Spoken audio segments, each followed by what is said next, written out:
Stephen A. here. Jonathan Capehart with us. Mark Ames joins the conversation. Mark is the founding editor of The Exile and exiledonline.com. He is also author of the book, and enjoy this title, Going Postal, Rage, Murder, and Rebellion from Reagan's Workplaces to Clinton's Columbine and beyond.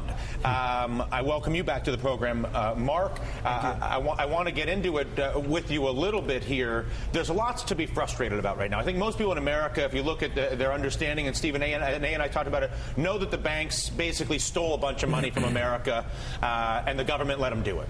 They know that the health insurance system, we spend 16% of our GDP on it, and we've got the same health care as Costa Rica per person. So they know that there's clearly theft or inefficiency in the health care system. They know that the corn lobby's got a lot of control over this, that, and the other thing, and that all these different lobbying groups, these special interests, are basically pushing their agendas at everybody else's expense.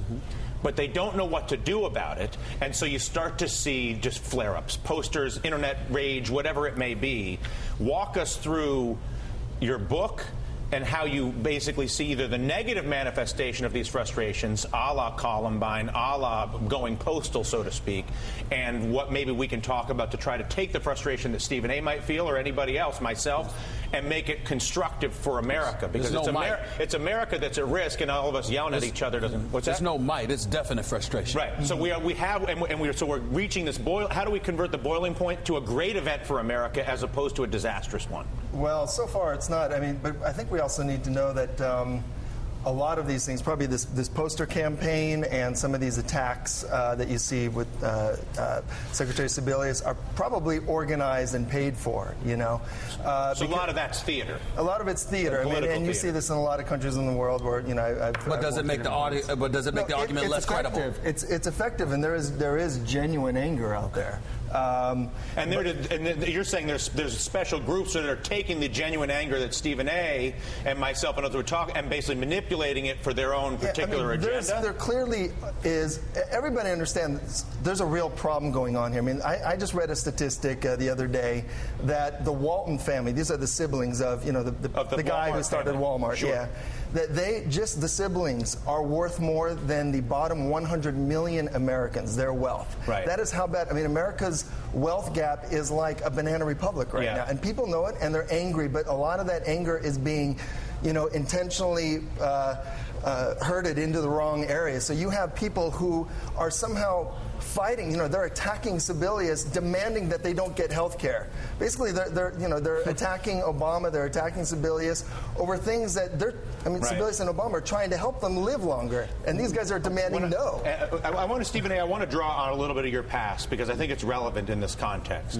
The government's job is to enforce the rules of the game, to say that if you want to get rich, you want to be successful, you must do something. You either have to start a small business, you have to create something of value. That you can't simply go to the banking side and play Ponzi schemes and parlor games with money in a game of who's the richest. That's not capitalism. And I think people are coming to understand that. But the frustration is that the ref isn't doing their job. The ref is not saying to the people on the money side that you must put money in, you can't take money out. Well, let's be accurate. It's not that the ref per se is not doing their job. It's that the ref is doing a job on the people they're supposed to be representing. Right. There's a difference, and that's the question that people have about this government. When you're talking about the federal government, the fact is, whether you're looking at Wall Street, whether you're looking at the banks, whether you're looking at insurance like AIG, whatever the case may be, the government played a role in facilitating this transpiring by not being the proverbial watchdogs they were supposed to be. Or by as a result, now that all of this stuff is going on, we're looking at government, and that same government that played a role in this catastrophe is the one standing up and saying, trust us to fix it. It's not Obama, but when you look at Barney Frank and you look at some of the other people that were in Congress that had something to do with all of this stuff, Larry Summers, that all of this stuff that took place, people are saying, I'm supposed to trust you? And that's what you see when people look at all inspector and civilians and everybody else. That's what I think. Yeah, no, so the question is, that's the real emotion, right? As you look and you see it and you're like, we're getting screwed because OJ's in charge of the crime scene. I don't know what happened, but I know that the people investigating are the same people that were there when the crime happened, and they're saying, trust us. In fact, they were put in there, it seemed, as things were getting worse, all the people who set up this crime were put back in as if to cover it up while it's going on. I mean, look at Larry Summers again. This is a guy who, in 1990, took over Lithuania. 5 years later, Lithuania had the highest suicide rate in the world. Took over Russia. So that Russia frustration collapsed. that leads to that sense of powerlessness and all the things that happen, how can we convert this potential big ball of negative energy, very destructive force, into something constructive for America, to where basically the people are able to use the theoretical strings of democracy in 2010 to take their country back from the lobbyists that have taken over. What I've seen is, if you want to get you want to get your health care, you want to get your your piece of the pie, you have to fight for it, because the other side is fighting without any rules at all. But fight how? I asked this question all honesty. Fight how? You just finished pointing out the role that Larry Summers played. Right. Okay? Yet he's heading Obama's economic advisor. Excuse me. How do you fight that when the very person you entrusted with the presidency is putting this particular individual in such a position of power? You got to take to the streets. I mean, people have to take to the streets in large numbers. That's what scares people.